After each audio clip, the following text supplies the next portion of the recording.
बनोगी? मालकिन। मालकिन बन जाओगी। और मायके में मालकिन तुम्हारी भौजाई ना बनने देगी। इसलिए ससुराल अच्छा है, लेकिन ससुराल जब लड़की पहली बार जाती है ना, तो ससुराल के लोग बहुत अच्छा व्यवहार नहीं करते। कुछ लोग, बहू आई, अरे बहू आई ना तो उसे बड़े लाड़ प्यार से रखना चाहिए। 10-5 दिन 2-4 महीना लगेगा समझने में, थोड़ा टाइम दे दो। अब होता क्या है, बहू आ जाई, सबके लिए उसने भोजन बनाया और भोजन में हो गया नमक ज्यादा, तो घर भर के ताने मारते हैं। सास कहेगी तेरी माँ ने यही सिखाया है? अरे नमक ही तो ज्यादा हो गया है, पहली बार आई है, बेचारी के हाथ पांव कांप रहे हैं, कांपते कांपते नमक डाला होगा, ज्यादा गिर गया होगा। थोड़ा उसे मौका तो दो। 2-4 महीना तो समझने में लग जाता है सास को। अच्छा, सास को समझने में ज्यादा वक्त लगता है कि पति को? जोर से मैया बताओ मेरी माँ, कैसे समझने में वक्त लगता है? हा? सास को तो महीने 2 महीने में ही आप समझ जाती हो, 6 महीना लगेगा और क्या। पति को समझने में थोड़ा टाइम ज्यादा लगता है। पति लोग जल्दी समझ में नहीं आते, इसलिए अपनी गृहस्थी को कम से कम 2-3 साल तो दो। जो 2-3 साल दे पाए उनकी गृहस्थी फिर बढ़िया चलने लग जाएगी।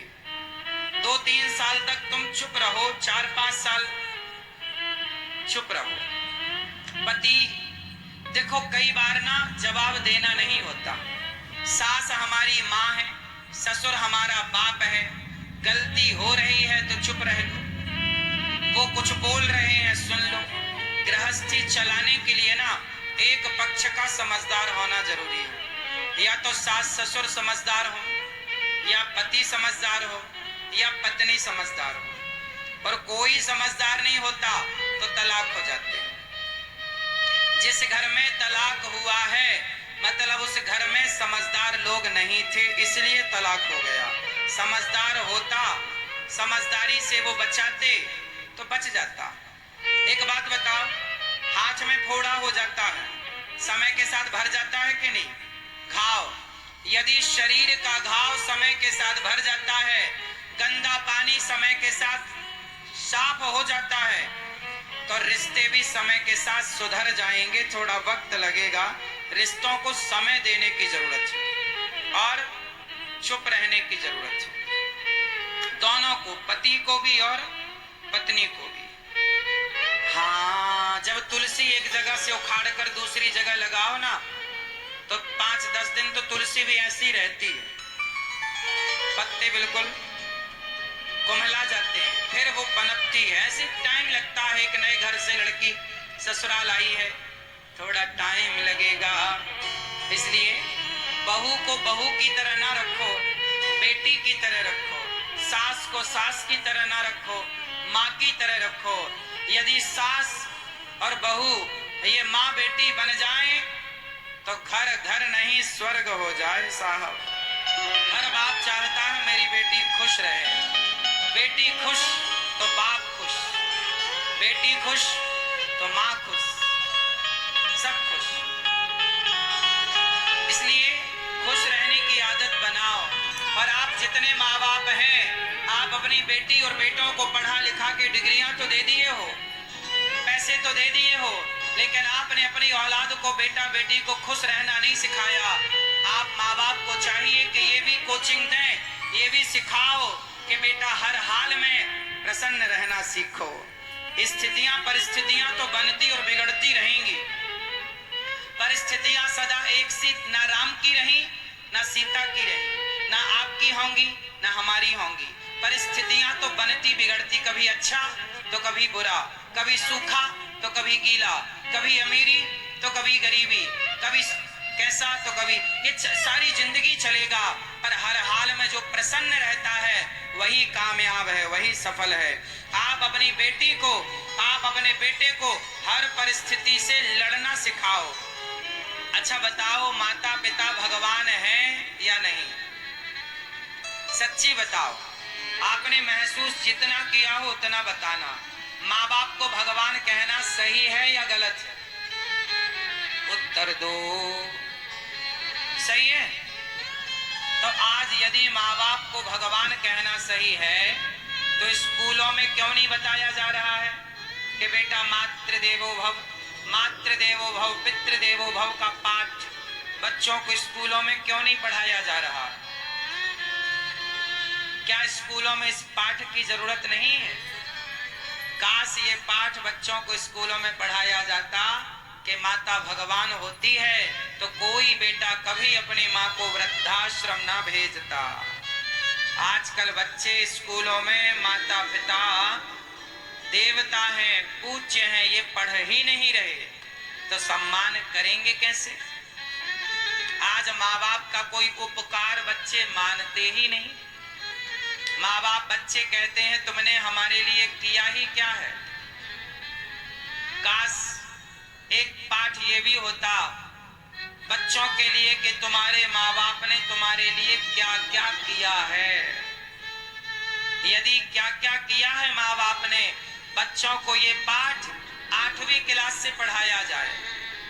8वीं से लेकर के 12वीं तक, 8वीं से लेकर 12वीं तक ये बात यदि पढ़ा दी गई स्कूलों में कि माता पिता ने तुम्हारे लिए क्या क्या किया है, माँ बाप का योगदान क्या होता है। श्रवण कुमार की कथा यदि बच्चों को 8वीं से लेकर 12वीं तक पढ़ाई गई तो गारंटी मैं लेता हूँ कोई बेटा श्रवण कुमार की कथा पढ़कर कभी अपने माँ बाप को घर से नहीं निकालेगा। इतना कुछ आप पढ़ाते हो। एक पीरियड आधा घंटा की क्लास बच्चों को माँ बाप के नाम पर होनी चाहिए कि नहीं? और केवल माँ बाप के नाम पर नहीं साहब, आजकल रिश्तों के ऊपर भी पढ़ाई होनी चाहिए। किस तरह विवाह के बाद का जीवन जिया जाए। 8वीं से लेकर 12वीं तक में बच्चों को ये पढ़ाओ कि किस तरह आपको विवाह के बाद कठिनाइयां आ सकती हैं और जब ये कठिनाई आएगी तब आपको क्या निर्णय लेना होगा, ये पढ़ाओ। आजकल बड़े पढ़े लिखे बच्चे, बड़ी बड़ी डिग्रियां धारी बच्चे, वह गृहस्थी नहीं चला पा रहे हैं। बड़ी बड़ी फैक्ट्री चलाने वाले लोग, बड़ा बड़ा बिजनेस चलाने वाले लोग, बड़ी बड़ी गृहस्थी चलाने वाले लोग, बड़ा बड़ा बिजनेस चलाने वाले लोग अपनी गृहस्थी नहीं चला पा रहे हैं। ये बात सही है कि गलत है? क्यों मेरी माँ? तो गृहस्थी चलाने का भी एक सिलेबस होना चाहिए कि नहीं? 8वीं से लेकर 12वीं तक में ये सब पढ़ाओ कि विवाह के बाद क्या क्या कठिनाइयां आ सकती हैं। यदि ये पढ़ा दिया गया तो तलाक रुक जाएगा साहब। क्या रुक जाएगा? बोलो। तलाक रुक जाएगा। लेकिन पढ़ाया नहीं जा रहा है। यदि बच्चों को भगवद गीता पढ़ा दी गई तो गारंटी लेता हूं क्राइम रुक जाएगा, अपराध भारत में रुक जाएंगे, गीता पढ़ा दी गई तो। लेकिन नहीं पढ़ाई जा रही, बड़ी विडंबना है। भाई भाई के रिश्ते कैसे होने चाहिए, भरत और राम का प्रसंग बच्चों को सिलेबस में होना चाहिए। पति पत्नी के रिश्ते कैसे हों, यह प्रसंग भी सिलेबस में होने चाहिए। माता पिता की भूमिका जीवन में क्या है, यह भी सिलेबस में होना चाहिए। और आप अपने बच्चों को किस तरह संस्कारी बनाएंगे, यह भी पहले से सिलेबस में पढ़ा दो, ताकि पूरी व्यवस्था तंदुरुस्त रहे, आने वाली पीढ़ी भी ना बिगड़े और वर्तमान पीढ़ी भी ना बिगड़े। अच्छा बताओ, आप लोगों की सबसे बड़ी संपत्ति क्या है, पैसा या पुत्र? उत्तर दो। आपकी सबसे बड़ी संपत्ति पैसा है या पुत्र है? जोर से, जोर से। मैया धीरे धीरे बोल, कोई सुन ना ले, मत बोलो। ऐसे ये तुम भीष्म पितामह बन जाती हो, मेरी मां बोलती नहीं हो। बताओ, पैसा ज्यादा अनमोल है या पुत्र? पुत्र। पैसा बचाओगे कि पुत्र को बचाओगे? हाँ, हमारी सबसे बड़ी संपत्ति, गृहस्थों की संपत्ति भगवान तो है, पर पुत्र भी आपकी संपत्ति है। आपके पास दौलत कितनी है ये कोई ना पूछेगा, आपका पुत्र कितना संस्कारी है ये सब पूछेंगे। इसलिए आप पैसा कमाने में पागल ना हो जाओ, अपने पुत्रों को संस्कार देने में भी थोड़ा समय लगाओ। बेटा लायक होगा तो पैसा कमा लेगा, संस्कारी होगा तो सुखी होगा। पैसा कमा कमा के बच्चों को दे तो दिया, पर संस्कार तो दिया नहीं, तो बेटा सारा पैसा उड़ाकर वो सुरा और सुंदरी में उलझ जाएगा। तो बताओ, बच्चों को पैसा देना जरूरी है कि संस्कार? क्या दोगे? संस्कार। आप में से कितने लोग अपने बच्चों को संस्कार देने में लगे हुए हैं? अपने पोता, अपनी पोती, अपने बेटा, अपनी बेटी, सबको संस्कार दीजिए। क्या देंगे? जोर से।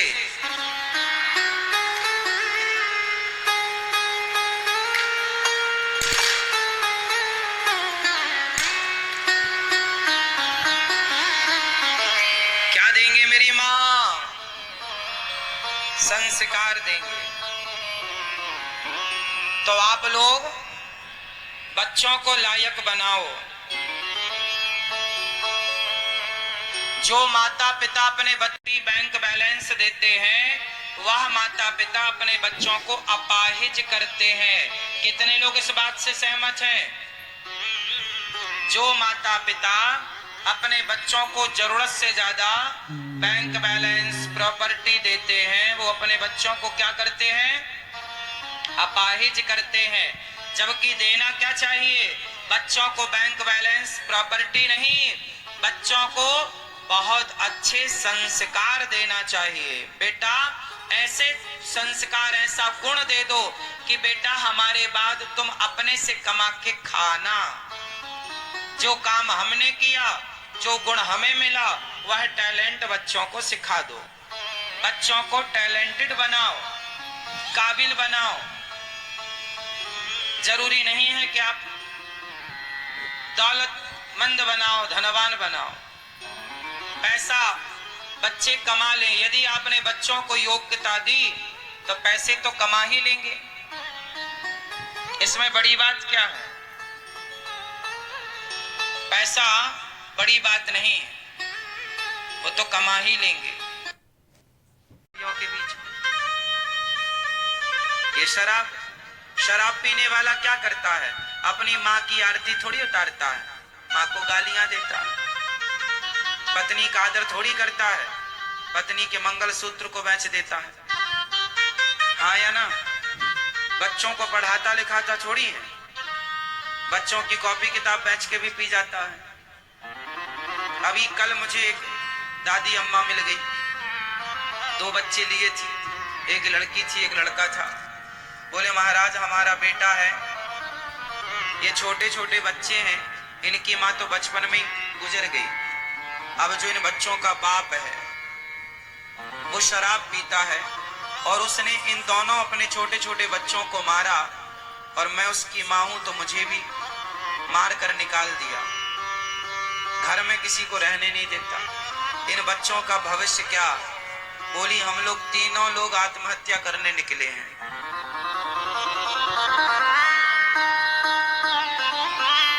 शराबी इस तरह से प्रताड़ित करता है ना अपनी माँ को, अपने बच्चों को, अपनी पत्नी को। फिर मैंने माँ को समझाया कि माँ जैसे पढ़ाओ लिखाओ इन बच्चों को, आप समझदार हो, आपके जब तक हाथ पांव चल रहे हैं आप करो कुछ। आत्महत्या करना किसी समस्या का समाधान नहीं होता। समझाया, उसके बाद वो माँ चली गई। कहने का तात्पर्य तो यही हुआ कि शराबी अपने परिवार को कितना प्रताड़ित करता है ये तो शराबी का परिवार ही जानता होगा। क्यों जी? शराबी की पत्नी कितनी दुखी है ये तो वही जान सकती है। जिसके पांव में बिमाई फटी ही नहीं वो पीर पराई क्या जाने, और जिसने बेटी को जन्म दिया ही नहीं वो बेटी की विदाई क्या जाने। कई बार ऐसा होता है कि हम दूसरों का दुख नहीं जान पाते।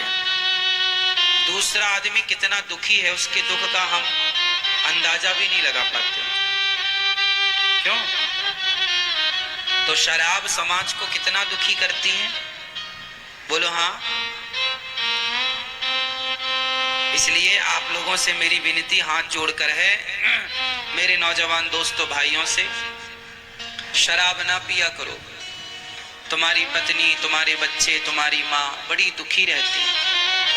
तुम तो पीकर नशे में पड़े हो, पर जो पत्नी तुम्हारे लिए अपनी माँ, अपना पिता, अपना परिवार छोड़े बैठी है, थोड़ी उसकी खुशी का भी तो ख्याल रखो। उन बच्चों का भी ख्याल रखो जो अभी छोटे हैं, जिनको पिता के प्यार की, माँ के प्यार की जरूरत है, शिक्षा की जरूरत है। एक शराबी हो जाए ना घर में तो पूरा परिवार प्रभावित होता है उस एक के कारण, बोलो हाँ। शराब बहुत भयंकर होती है, इसलिए शराब पीना चाहिए क्या? शराब अच्छी हो, यदि आपके हिसाब से शराब अच्छी है तो फिर अपने बच्चों को भी पिलाना। और शराब बुरी है तो हाथ जोड़ के कहता हूं आप कभी मत पीना, क्योंकि ये सब बर्बाद कर देती है। शराब सब कुछ बर्बाद कर देती है। आप कितने लोग इस बात के गवाह हैं कि शराब पीकर बर्बाद हो जाता है व्यक्ति? कितने लोग? हाथ उठा।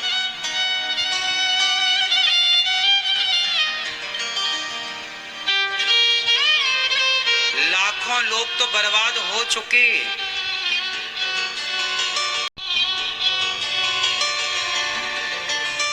है ना? कई एकड़ जमीन जायदाद थी जिनकी, वो भी बेच बेच के शराब में बर्बाद कर गई। अब उनकी औलाद भीख मांगने पर मजबूर है। ऐसा भी समाज में देखने को मिला। क्यों जी ऐसा होता है? बिल्कुल होता है। शराब पीना बुरी बात है ना कि अच्छी बात है? बुरी बात है। लेकिन आप लोग टीवी देखते हैं, मूवियां देखते हैं, पिक्चरें देखते हैं। आजकल पिक्चरों में शराब पीने का सीन होता है। आजकल जितने भी आपके सुपर डुपर स्टार होते हैं ये आपको शराब पीने के लिए प्रेरित करते हैं। मतलब वो चाहते ही हैं कि आप बस नशेड़ी बन जाओ, आप अपने लिए, अपने परिवार के लिए, अपने देश के लिए कुछ ना करो, बस शराब के नशे में पड़े रहो।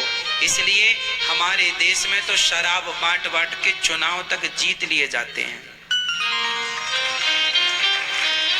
जिस नेताजी ने ज्यादा शराब पिलाई उस नेताजी को ज्यादा वोट मिलेंगे। ऐसा होता है हमारे देश में। मतलब शराब की बोतल में आदमी बिक जाता है।